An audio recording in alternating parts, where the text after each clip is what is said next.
Our destination today is situated on the Pacific coast of South America. It's a complex and seductive country with a lot of cultural diversity. The local population, a large majority of which is indigenous and mixed race, are excited to teach visitors about their local traditions. More than just spectacular ruins, Peru gives us an unparalleled view of the mosaic of people that have contributed to the country's history. Our itinerary will have us starting off in Bolivia, where two cities, Sucre and La Paz, share the title of national capital. After a stop at the famous Lake Titicaca, we'll head for the ancient Incan capital of Cusco before spending a day in the legendary city of Machu Picchu. Come join us on our all-inclusive tour to Bolivia and Peru on the joy of touring. We'll soon be landing in Sucre, a city with a population of 300,000. We'll have a whole day to explore the constitutional capital of Bolivia. After touching down in Sucre, our bus is waiting to take us to the city center, located 2,700 meters above sea level. On board, we meet our guide, who will accompany us throughout the entire trip in both Bolivia and Peru. Our visit begins at Recoleta Plaza, where the city was founded in 1538.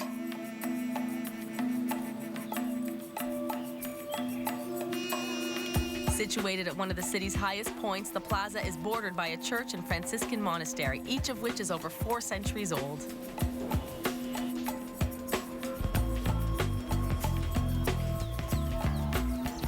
Out in the square, we have an excellent view of the city from the Mirador, or lookout point, as well as a shady spot to rest. After walking through a small artisans market, we arrive at the Museum of Indigenous Art, where we can see weavers at work in the courtyard. The museum preserves and exhibits intricate textiles produced by local indigenous communities.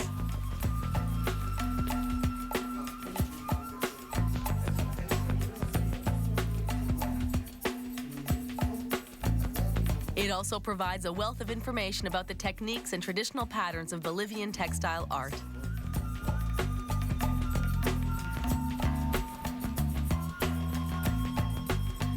Back to the city center, we head over to the main square. A statue of Grand Marshal Antonio José watches over the Plaza 25 de Mayo, 25th of May, named for the country's Independence Day.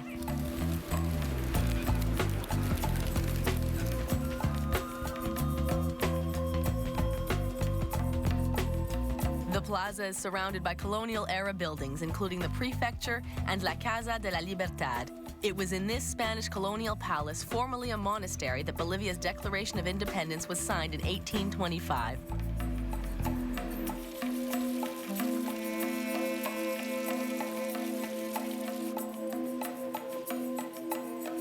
The interior of the building has been preserved exactly as it was at that period. The museum has the precious Declaration of Independence on display and keeps archives of Bolivia's historical documents. A jaunt through Sucre's Central Market allows us to appreciate the colors and smells that are so familiar to the city's inhabitants.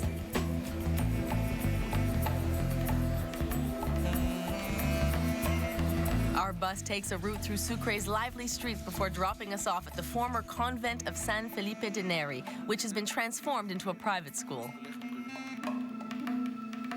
Founded in 1795, this place is steeped in history. However, may the good San Felipe forgive us. We're less interested in doctrine and more interested in the panorama. From up on top of the tiled roofs, we have an unobstructed view of Sucre and its surroundings. Catholicism is widespread in Bolivia. In the street, we stumble across a procession in honor of the Virgin.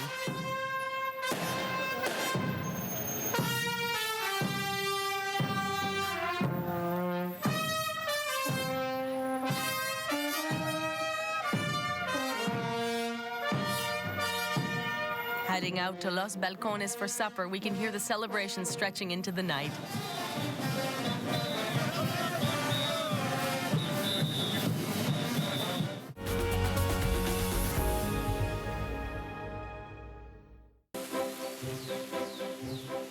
In the early morning, we get settled in our bus and take off for Potosi, one of the highest cities in the world, located at 4,000 meters above sea level. After our stop there, we'll continue on toward Uyuni. Although Sucre and Potosi are only 164 kilometers apart, the mountainous roads mean that the journey will last a good 3 hours. We take the opportunity to stop and have a look at the Sucre suspension bridge that spans the Pilcomayo River. Back on the road, we have a good look at the diversity of the region's landscape. We drive through the temperate valley of Chuquisaca before climbing up the slopes to the Andean highlands, where we will find the city of Potosi.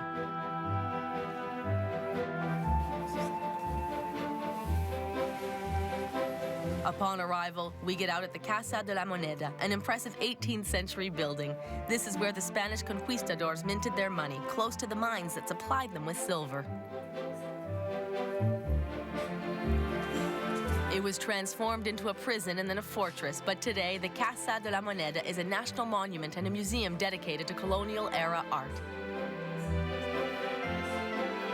And the building would be poorly named if it didn't also contain some examples of the coins that were made here, as well as some of the minting equipment from the 17th century. It is said that the amount of silver extracted from the Potosi mines could have built a bridge over the Atlantic Ocean. But the exploitation of the indigenous Bolivian population, as well as the African slaves that were brought here to work in the mines, throws a dark shadow on the opulence of the Casa de la Moneda. We head out into the Plaza 10 de Noviembre, the historical center of Potosi, with its own Statue of Liberty, a smaller version of the one in New York City.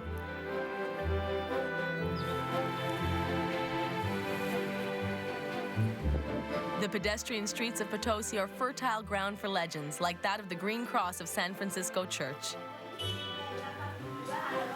Dans la légende, cette croix-là, elle grandit chaque année.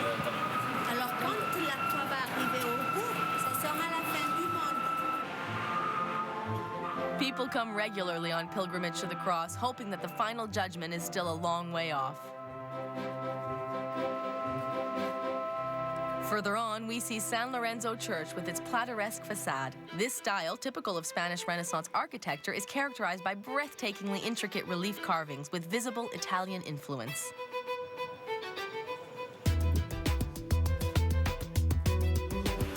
Potosi was built at the foot of a mountain called Cerro Rico. After being mined for centuries, it's so full of shafts and tunnels that today it's in danger of collapse.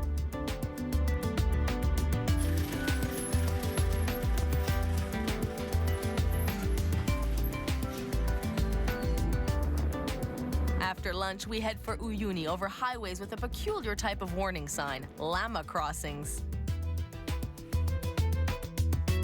We pass by a few of them, contentedly grazing on the fields. It was the Inca who domesticated them, and Bolivians are still reaping the benefits today. But llamas aren't the only interesting life forms on our route. The cacti also deserve a closer look.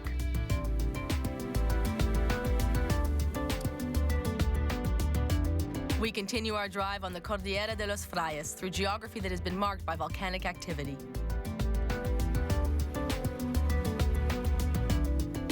Despite the comfort of the bus, a full day of traveling is tiring. When we arrive in Uyuni, the driver drops us off directly at the hotel. This peaceful colonial-era building promises a relaxing night. Day breaks in Uyuni, and we get ready to get back on the road. The city of Pulucaya and the Salar Desert are our destinations for the day.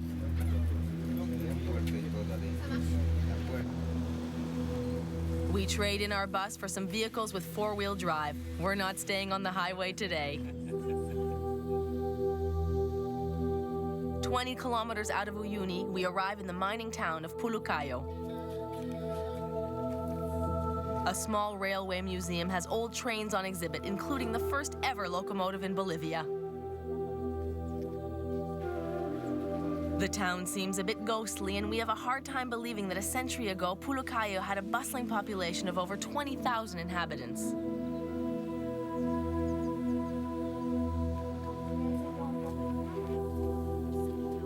Part of the mine is still active today, and we meet some of the miners who work there. But the glory days of the silver deposit, which was thought to be limitless, are truly a thing of the past.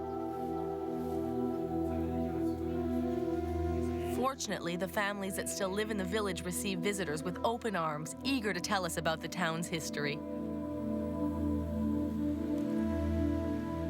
Back in our SUVs, we'll head for Colciani, where the majority of the inhabitants make their living from salt production. And this isn't just any salt, it's from Salar de Uyuni, an immense salt desert 3,650 meters above sea level. At the Interpretation Center, we learn about salt extraction and processing. The larger blocks become salt licks for livestock, while the grains are destined for human consumption. We can even buy some on site.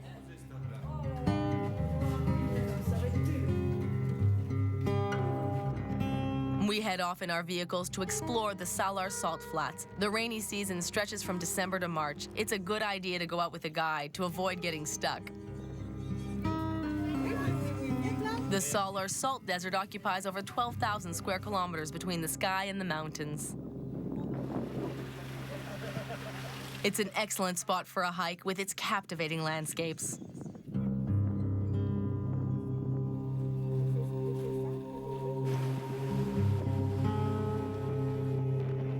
Between two optical illusions in this all-white landscape, we take a pit stop to have a snack. We've brought all the supplies we need for a picnic in this unusual location.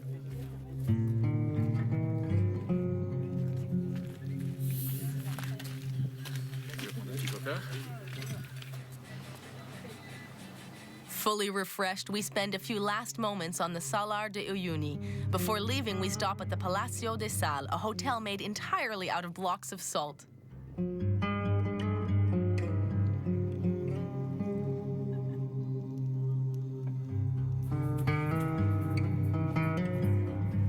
This unusual establishment has 16 rooms and is unique to the world.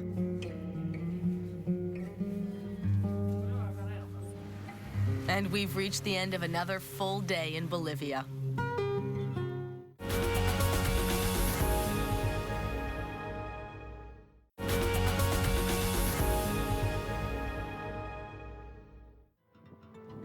After a short flight, here we are in La Paz, political capital of Bolivia. Lively and colorful, the city is at once exotic and cosmopolitan.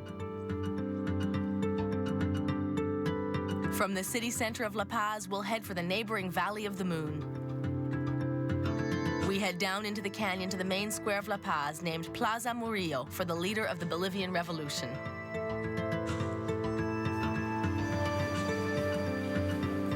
Around us are the city's old colonial-era buildings, including the Congress and the Legislative Palace, in front of which fly the flags of all the Bolivian provinces, as well as that of the region of the Andes.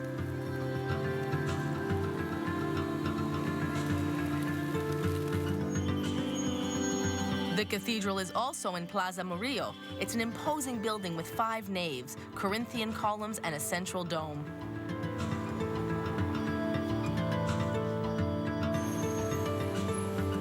We go for a stroll through the commercial streets and squares of La Paz. Here on Apolinar Jaén Street, time seems to have stopped during the colonial era, with its old-style cobblestones and balconies. The street is home to no less than 5 museums.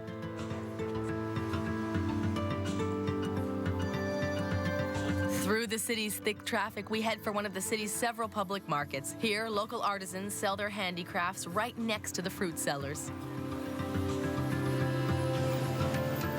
Further down the street, the Witches' Market astonishes us with its various concoctions, medicinal plants, traditional Andean remedies, and protective amulets of all sorts.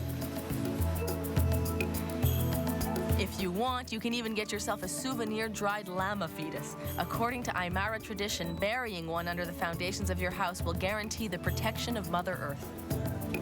The more squeamish among us go on ahead to San Francisco Cathedral, located a few steps away from the Witches' Market. Built in 1745, the church is considered by many to be the most beautiful colonial building in La Paz.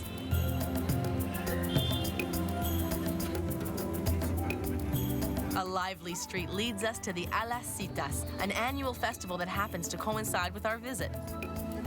According to local tradition, what we buy in miniature here in January will be ours, life-size, before the year is over. Who knows, maybe your miniature car or house will become the real thing.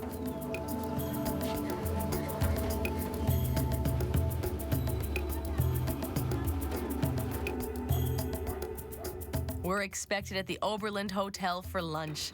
In the yard, we're served sizzling grilled meats on a hot stone.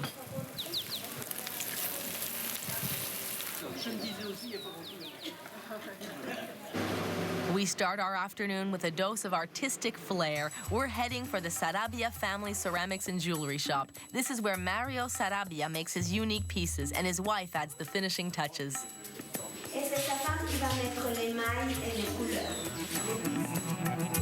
The decorative ceramic sculptures are made in a style influenced by both contemporary and traditional Bolivian art. Their daughter designs the ceramic jewelry that we find in the boutique.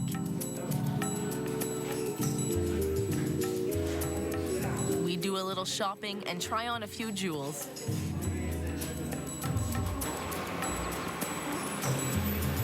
The Valley of the Moon, our next destination, is quite close. Only 15 kilometers from La Paz, we have the impression that we've driven into another world.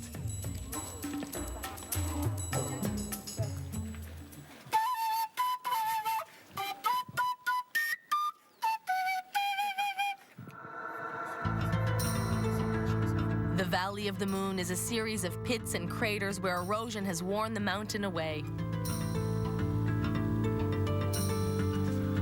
The unique landscape of rocky formations, scoured for thousands of years by the wind and the rain, makes us feel like we're discovering a different world.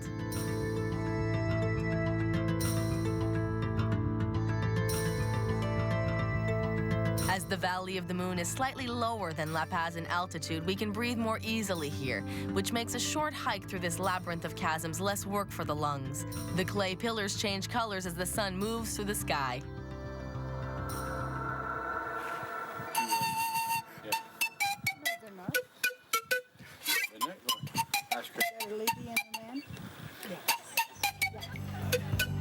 And it's a drive back into the city after this lunar experience. And we're staying at the Hotel Presidente, a modern 5-star right in downtown La Paz. The city is home to some really great restaurants. Our guide brings us to one called Pan de Oro, an establishment that puts on a dinner show. One of the specialties is the excellent fondue, which we savor to the gentle sounds of Bolivian traditional music.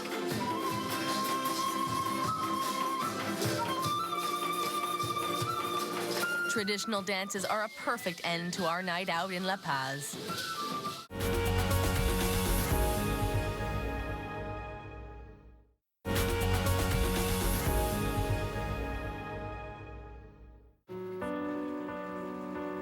We leave La Paz this morning in the rain.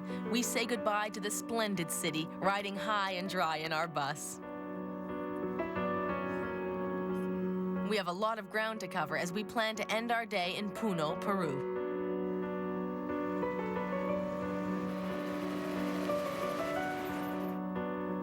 But first, we stop in Tiwanaku, a Bolivian village like any other, except that there's one major archaeological site of the Tiwanaku people. This is where Belgian cartoonist Hergé was inspired to write the Tintin story, Prisoners of the Sun. At its apex, Tiwanaku was considered to be the largest city in the pre-Incan world. The Tiwanaku people were masters of stone sculpture. Many of the buildings are still standing, alongside the monoliths in effigy of the Tiwanaku gods.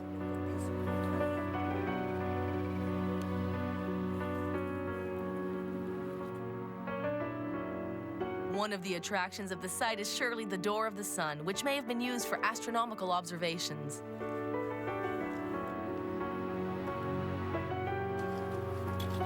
The site's other main structure is the Temple of Kalasasaya. Nearby, archaeologists are still uncovering treasures of this civilization. Our guide shows us the intricate stonework used to build the temple, designed around a sunken courtyard.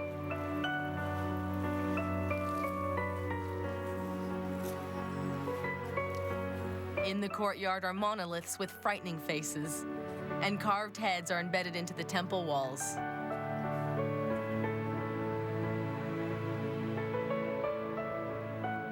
Surely, Tiwanaku has not yet revealed all of its secrets. While the civilization was later integrated into Incan culture, 2 museums on the site keep its memory alive.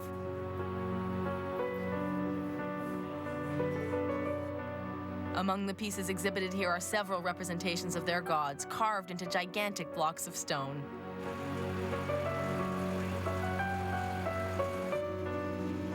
While we have come to love Bolivia, it's now time to head for Peru. At the border, we have to change buses. Our bags are transferred safely over the border, and we follow them on foot.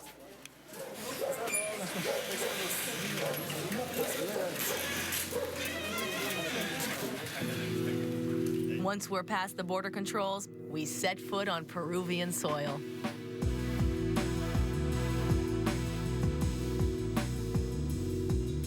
We'll be crossing the Altiplano by bus en route toward Puno. Altiplano means the high plains, and that's no exaggeration. We are over 3,000 meters above sea level.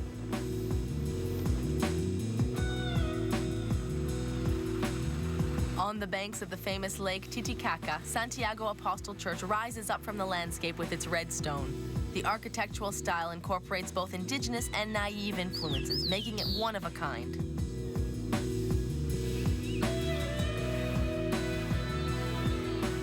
Right next to it, we can see the abandoned ruins of Rosario Church.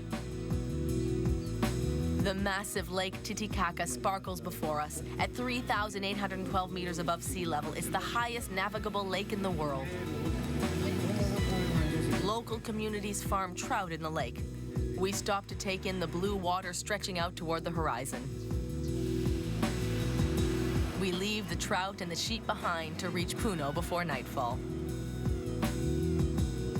Puno is a very busy little city. It serves as a port city for Lake Titicaca and is also the last large Peruvian city before the Bolivian border. Now it's time to head for the hotel and turn in early because we're off to the Incan city of Cusco tomorrow morning.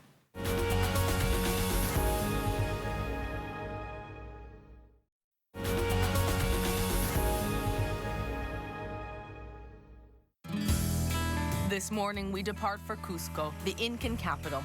We have 7 hours of travel ahead of us across the magnificent Altiplano. Later on, we'll stop in Rakshi, but our first stop of the day will be in Siyustani. The sky is menacing, but we're confident that the weather will clear for our visit to the necropolis. However, Mother Nature decides to send us a downpour to go with our visit to the funerary site. Wrapped in our raincoats, we head out to see Siyustani. If the llamas can handle the rain, so can we.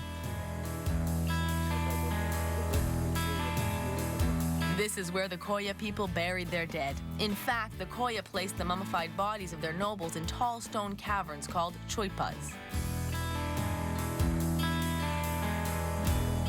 Shaped like towers, some of these choipas are up to 12 meters high. Some have been plundered and others left to ruin when the Inca conquered the Coya in the 15th century.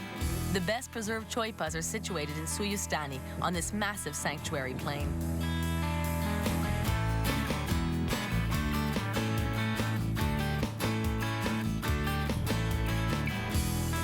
We leave the Coya necropolis to continue on our way to Cusco. While the landscape that we pass on our way is stunning, we're eager to get to the famous Incan capital.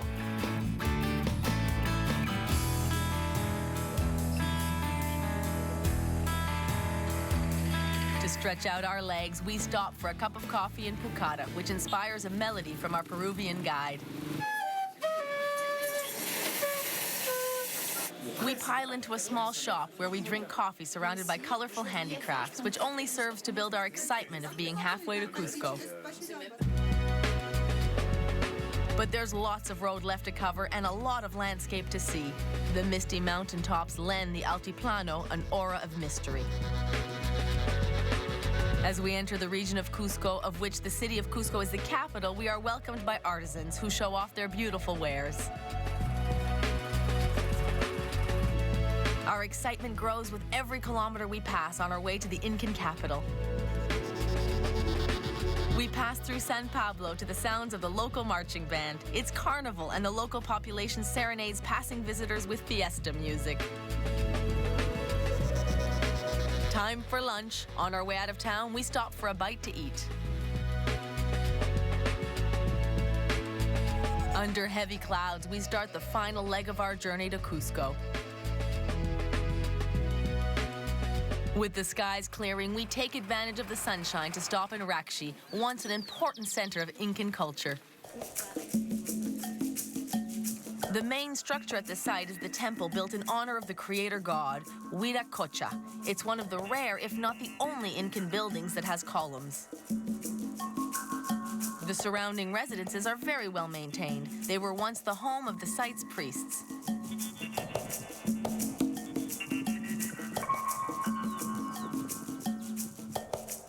Rakshi was extremely important to the Incan Empire due to its vast food storage capacity.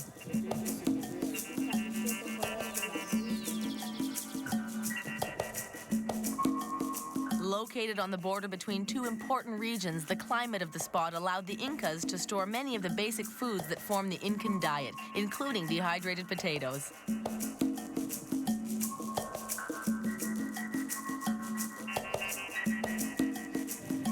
After our visit to Rakshi, we continue our marathon toward Cusco. Other interesting towns are still to come, including that of Andahualillas.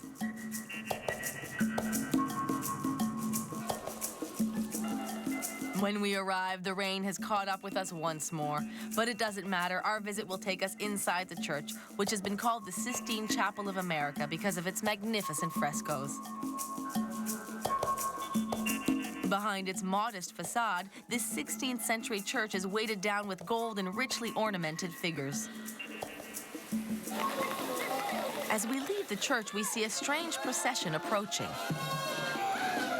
The locals are celebrating the Dia de Comadres, or Godmother's Day, a celebration that combines pagan and Catholic rituals. While it looks like fun, we must leave Andahualillas to head for the ruins of Rumicolca. This is the enormous door that marked the entrance to the ancient city of Cusco. The Incas used it as a checkpoint to control all entries and exits from the capital. We're getting very close now.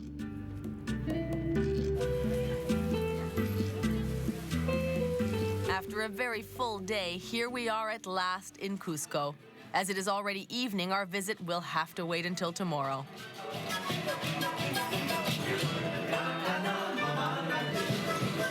We'll just have to soothe our impatience with a tasty and well-deserved meal accompanied by Peruvian music and dance. Tomorrow, we'll discover the capital of the Incas. We gather in the lobby of our hotel, Los Portales, before setting off in search of the Incan sites that surround the modern city of Cusco. In Quechua, the word Cusco means navel of the world. Our visit will take us to Kenco and Tambo Mache before we explore Cusco itself. We start off our day in the ruins of Sacsayhuaman, a fortress where bloody conflict kept the carrion eating Falcons well fed. Saxa, ça veut dire rassasié. Et Huaman, ça veut dire faucon. Sacsayhuaman was the site of one of the last battles between the Spanish and the Incas for the conquest of Peru in 1536. The fortress is composed of 3 terraced walls. From the air, the structure looks like the head of a puma, a sacred animal for the Incas.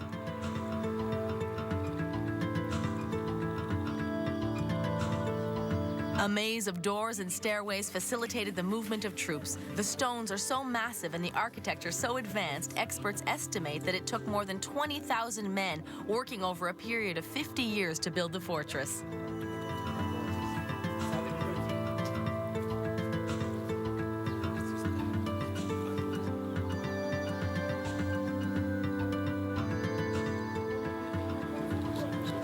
With Cusco at our feet, we continue our discovery of Incan culture, making our way up a steep track. Here we are at the religious complex of Kenco. Carved out of an enormous limestone, the sanctuary probably served as a site for ritual sacrifices to the Incan gods. The proof? These tunnels bring us to an interior chamber filled with altars carved directly into the stone walls. The sight sends a shiver up our spines. We ask our driver to bring us to a more cheerful place. This is how we end up at Puka Pucara, warmly welcomed by the local artisans. Called the Red Fortress, Puka Pucara was actually a military defense post. Today, there's not much left except for a series of terraces, foundations, and trenches. But if Puka Pucara was a defense fort, who or what was it protecting? The answer is only 500 meters away on the terraces of Tombo Mache, the Incan imperial baths. Here, water from the sacred stream runs into stone ritual basins. The white Christ that overlooks Cusco draws our thoughts back to the fervently Catholic Spaniards who conquered Peru.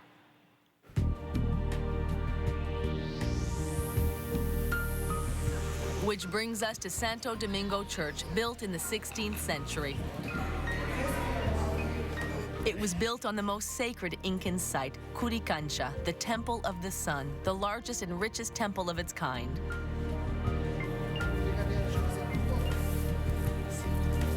As a ceremonial site and imperial tomb, this temple was the central point of the Incan Seca system, which aligned the most holy places in the empire.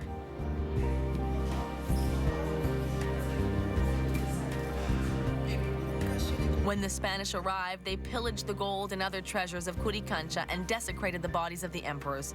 Not much remains except for the basalt foundations and a few surprises that archaeologists are still discovering to this day. We walked a short distance to Cusco's Plaza de Armas.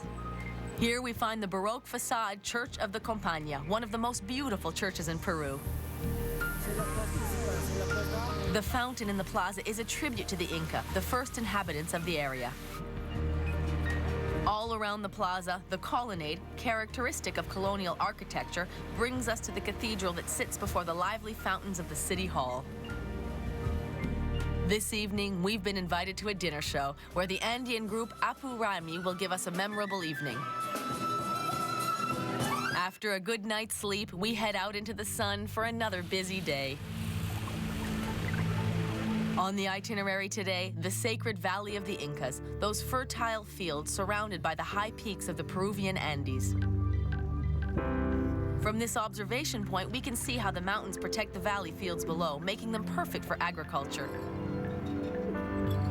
Our guide explains that this valley was the main source of food for all the Incas at this altitude. The ingenious terraces that they built into the steep slopes are still used by local farmers. The Sacred Valley is also the location of a great many important Incan sites, including Pisac, which stands above the Urubamba River.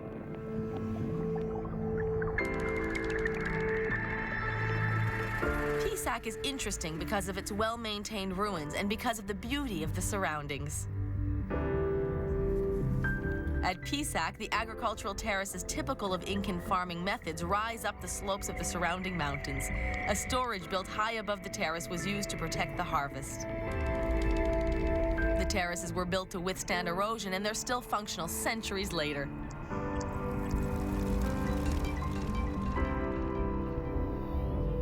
The Noble District is perched on top of the cliff.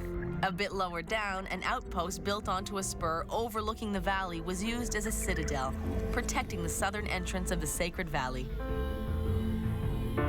There's so much more to see, but as it's already time for lunch, we'll head to a superb colonial building that has been converted into a charming restaurant.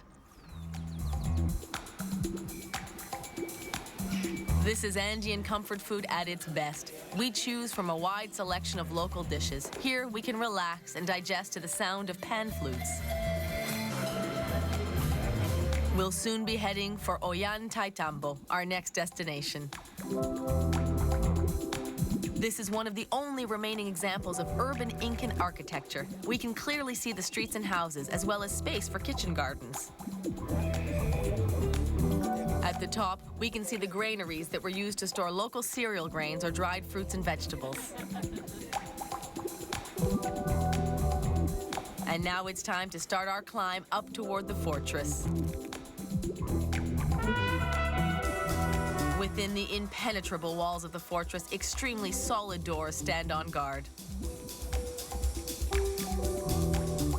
And this is what remains of the Temple of the Sun, which was probably not yet finished at the time of the Spanish conquest. One of the walls is built out of gigantic stone blocks, assembled with meticulous precision by smaller stones.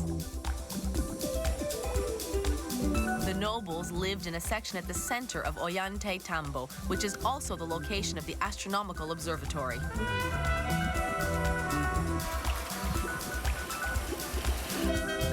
Here we are back on the bus, but we're not going far. Our driver drops us off at Hotel Incaipa, accommodations with a distinctly rustic feel.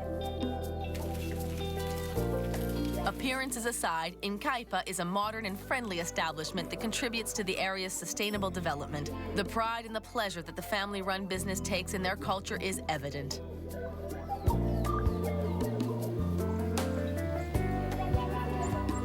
The hotel is situated in a magnificent series of gardens sprinkled with small pavilions where our rooms are located. In this oasis of calm, we spend the night dreaming of Machu Picchu, which we will visit tomorrow.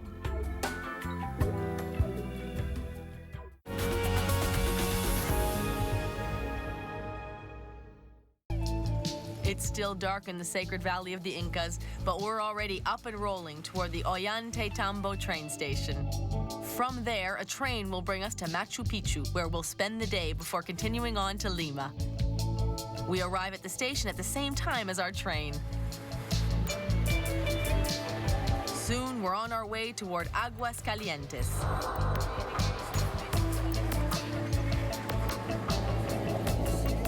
The train is rather luxurious for the region. We gaze out the window at the unique landscapes of the Urubamba River and the Sacred Valley. Arriving at Aguascalientes, we change our mode of transport, off the train and onto the shuttle bus.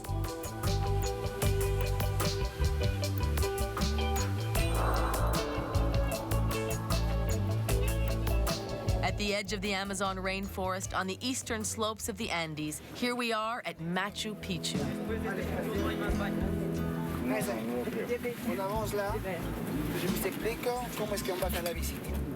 A sacred city built according to elaborate plans in the 15th century, Machu Picchu is Peru's most emblematic archaeological site and one of the most visited spots in all of South America.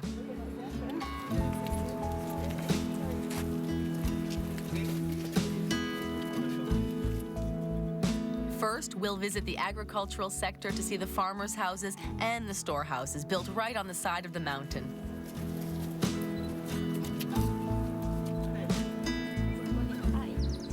The agricultural terraces carved out of the steep slope could feed up to 10,000 people per year in Machu Picchu.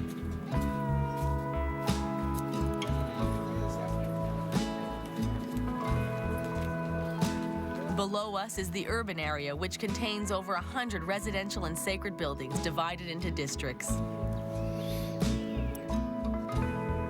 It's no surprise that Machu Picchu is considered one of the new 7 wonders of the world. A long wall with heavily fortified doors separates the two sectors of this breathtakingly steep site, which occupies an area of 32,500 hectares, or about 4 times the size of New York's Manhattan Island. Machu Picchu also includes an imperial residence, an extremely advanced water supply system, as well as a solar calendar carved out of stone, which could precisely determine the changes in season. Forgotten for centuries and then rediscovered in 1911, the mysterious city of Machu Picchu is the most advanced example of Incan architecture.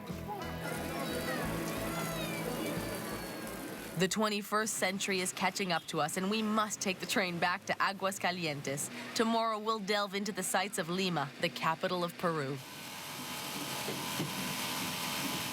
But first, we have to get there. A quick flight saves us a day and a half on the bus. Almost 1/3 of Peruvians live in the capital and surrounding areas, situated on the shores of the Pacific Ocean. Our first stop will be Lima's lively historical center.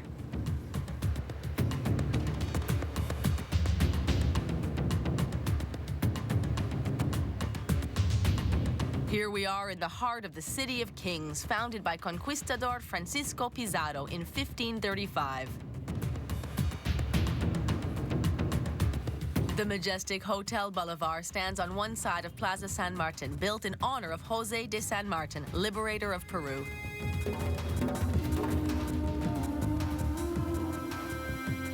Not far away is the Plaza Mayor, where our city guide, Magali, tells us about the history of the square and its buildings.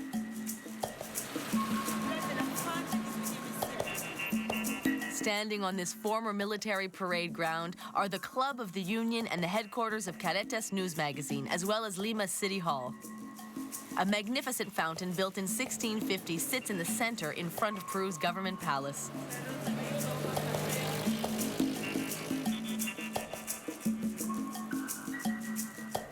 Here we also find the Cathedral of Lima with its imposing facade. Inside, wooden columns have been added to support the frame after an earthquake destroyed the original structure.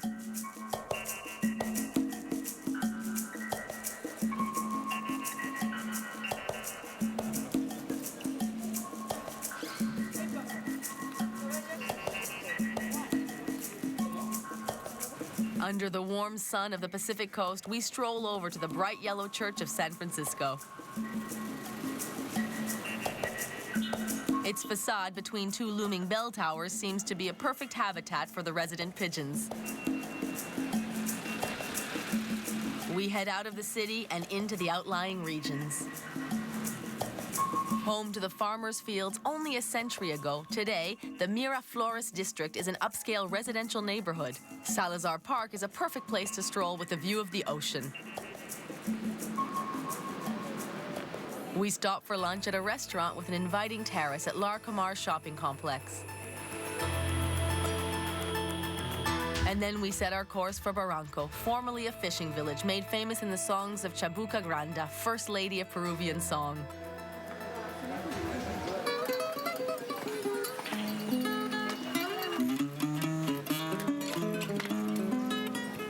The Bridge of Sighs is a romantic landmark in this fashionable bohemian district with a dynamic nightlife.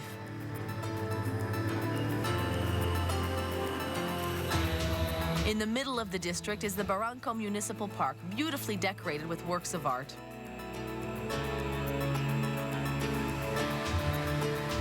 The colorful municipal library stands proudly on one side.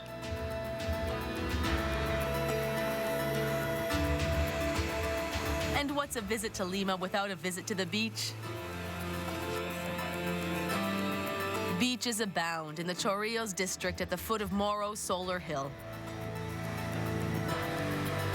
At the height of its popularity in the early 1900s, people would come to this seaside resort from all over South America. It's already time to head back to Lima for one last visit.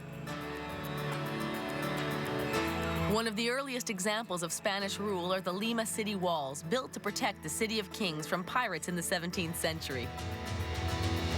While they are now partially demolished, some parts of the walls are still standing, including a recently restored section close to the government palace. Few countries have as much geographical and cultural diversity as Peru. With the Andes, the Amazon rainforest, and the rich indigenous culture, the country has something for everyone to enjoy. Peru's cultural heritage is a delight to visitors, piquing our imaginations about the Incan gods and emperors and the conquistadors' search for El Dorado. It's up to you to continue your adventure with us on the joy of touring.